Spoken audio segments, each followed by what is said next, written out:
Assalamualaikum warahmatullahi wabarakatuh. Selamat pagi buat teman-teman semua dimanapun Anda berada. Kembali lagi bersama Zona Forex hari ini, hari Selasa tanggal 10 Januari 2023. Zona Forex akan memberikan gambaran analisa khususnya di market indeks dolar atau DXY. Seperti apa perkembangan untuk market indeks dolar saat ini, langsung aja kita lihat di chart. Dan tentunya apa yang saya bahas ini adalah lanjutan daripada analisa weekly untuk indeks dolar ya di hari Minggu kemarin. Dan tentunya sampai dengan posisi saat ini indeks dolar masih kecenderungannya adalah tren turun. Dan sempat terjadi ya beberapa minggu kemarin itu adalah terjadi kenaikan dan menguji kuat ya wilayah key resisten, artinya posisi resisten terkuat atau resisten kunci yaitu 105.822, dan posisi itu tidak mampu di breakout ya dan membentuk high weekly sebesar 105.631 dan membentuk impulsif bearish yang sangat kuat memakan daripada candle warna hijau sebelumnya. Dan diteruskan di hari Senin kemarin ya terjadi penurunan yang cukup signifikan, sempat terjadi break di wilayah support tanggal 16 Maret 2020 yaitu 102.992 dan membentuk low terbaru yaitu 102.944. Dan posisi yang di hari Senin kemarin juga sudah break ya di bawah area key support yang di posisi ini ya yaitu di kisaran 103.391, dan ini memberikan bukti bahwasanya indeks dolar memang kecenderungannya adalah masih kuat turun ya dari posisi pergerakan terakhir kalau kita lihat dari impulsif bearish ini.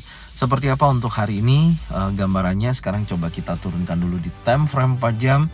Secara keseluruhan memang tren besarnya adalah tren turun, tapi kalau kita perhatikan dari sisi pergerakan penurunan terakhir ya dari titik tertinggi terakhir yaitu di 105.631 yang menjadi titik lower high ya, dan saat ini mencari titik lower low berikutnya yang tentunya sudah break daripada area key support 103.391.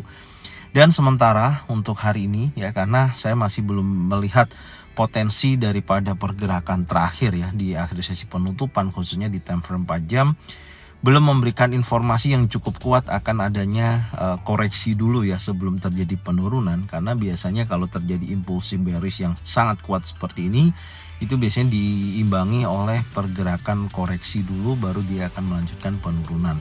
Dan tentunya di sini juga di pukul 1 pagi ya kalau kita perhatikan sempat terjadi bullish ya, candlenya sempat terjadi bullish, dan nanti kita lihat dari pembukaan ini apakah akan terjadi gap up atau akan terjadi gap down. Dan tentunya jika mana candlenya masih ditutup di candle bullish, artinya akan ada penguatan ya, minimal akan menguji sekali lagi di wilayah terdekatnya, baik itu di area golden level ataupun di area-area yang lain. Nanti coba kita lihat di time frame 1 jam. Tapi secara keseluruhan indeks dolar masih dalam kecenderungan adalah tren besarnya turun.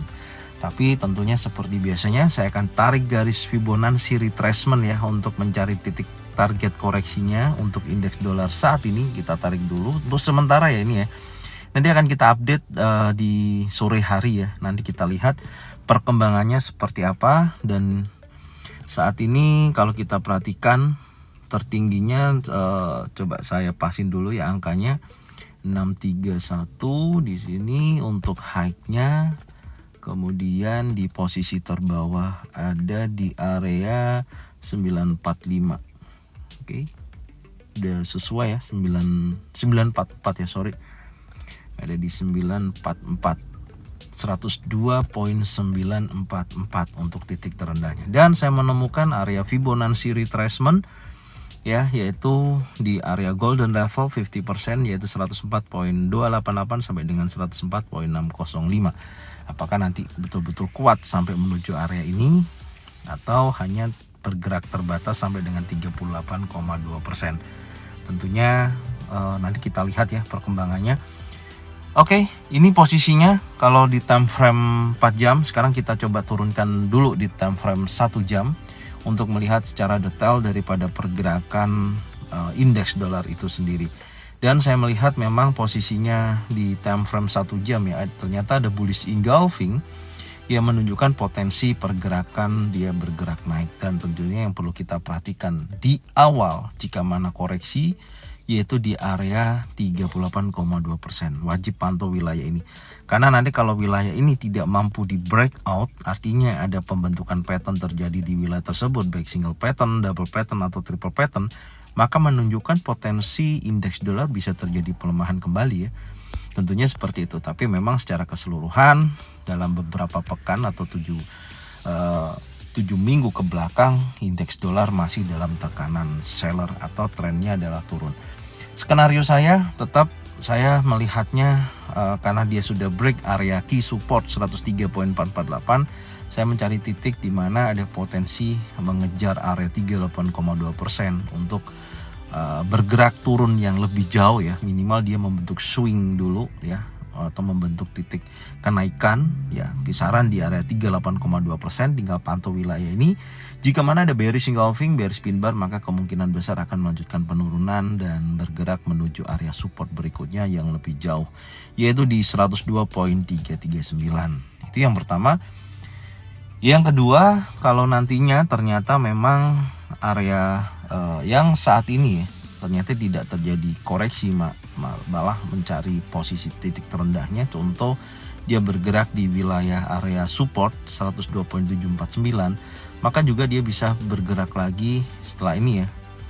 Wajib pantau juga ini posisinya, maka akan bisa juga dia akan bergerak naik menuju area key support seperti ini, dan nanti tinggal sini pantau jika pattern terbentuk baik single pattern, double pattern, atau triple pattern, maka menunjukkan potensi pelemahan kembali untuk indeks dolar itu sendiri.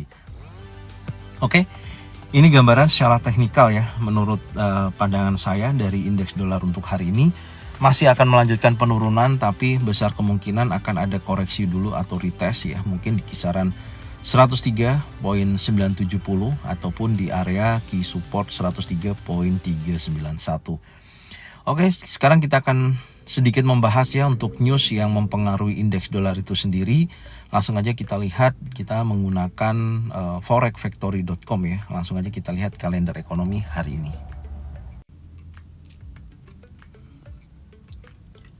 Oke, untuk kalender ekonomi hari ini, yang pertama tanggal 10 Januari ya, berarti hari ini, yaitu pukul 21.00, di mana high impact di sini ada Fed Chair Powell speak ya. Kalau kita perhatikan nantinya dari si Powell ini akan berpidato ya, yaitu pada konferensi bank sentral di Stockholm.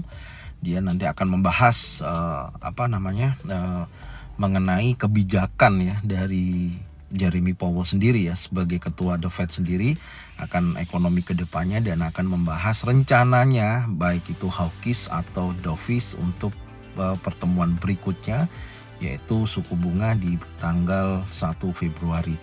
Oke, ini ya nanti yang akan kita lihat posisinya. Pastinya kalau sifatnya pembicaraannya lebih hawkish, maka indeks dolar akan terjadi penguatan. Tapi kalau pembicaranya lebih dovish, maka diperkirakan indeks dolar akan melanjutkan penurunan. Dan tentunya salah satu pelaku pasar ya, atau sentimen pasar memang menunggu daripada pembicaraan The Fed ya, atau nantinya mengatakan di konferensi bank sentral ya di Stockholm di hari Selasa ini pukul 21.00. Semua akan menunggu hasilnya seperti apa, dan tentunya selanjutnya sentimen pasar juga menunggu ya hasil daripada indeks harga konsumen Amerika Serikat yang rilis pekan ini. Dan ini juga berhubungan dengan kenaikan suku bunga, yaitu tanggal 12 ya Januari pukul 20.30 ada CPI. Itu adalah yang akan kita lihat nanti ya. Inflation rate apakah sesuai dengan prediksinya dari 7,1%, data sebelumnya diprediksikan data yang masuk turun menjadi 6,5%, dan kalau posisinya memang betul-betul di bawah 6,5%, maka akan melanjutkan penurunan yang cukup signifikan untuk indeks dolar. Tapi kalau datanya tidak sampai dengan forecast ya, tidak sampai dengan yang diprediksikan 0,5%, artinya masih di atas itu, maka besar kemungkinan indeks dolar akan terjadi penguatan, karena Powell diprediksikan akan lebih hawkish ya dalam mengambil keputusan untuk suku bunga di bulan Februari besok. Itu baik itu 50 basis point ataupun 75 basis point. Artinya kalau dinaikkan sebesar 50 basis point, maka di bulan Februari besok suku bunga Amerika mencapai angka 5% sesuai dengan target yang disampaikan. Sampai dengan tahun 2023 start awal akan targetnya adalah 5,1%. Oke. Jadi ini ya yang perlu diperhatikan untuk minggu ini ya. Salah satunya berita yang teman-teman wajib pantau, teman-teman wajib lihat kondisinya karena sangat mempengaruhi dengan mata uang yang lainnya pun, baik itu indeks dolar, baik itu pun komoditi, oil ya, dan pair USD yang lainnya. Oke. Thank you buat semuanya, semoga informasi ini bermanfaat dan jangan lupa bagikan videonya, channelnya ke teman-teman kalian semua supaya mereka semua bisa mendapatkan manfaat yang sama. Jangan lupa subscribe, like, komen, dan bunyikan loncengnya untuk bisa mendapatkan notifikasi dari Zona Forex. Thank you buat semuanya, salam profit konsisten. Assalamualaikum warahmatullahi wabarakatuh.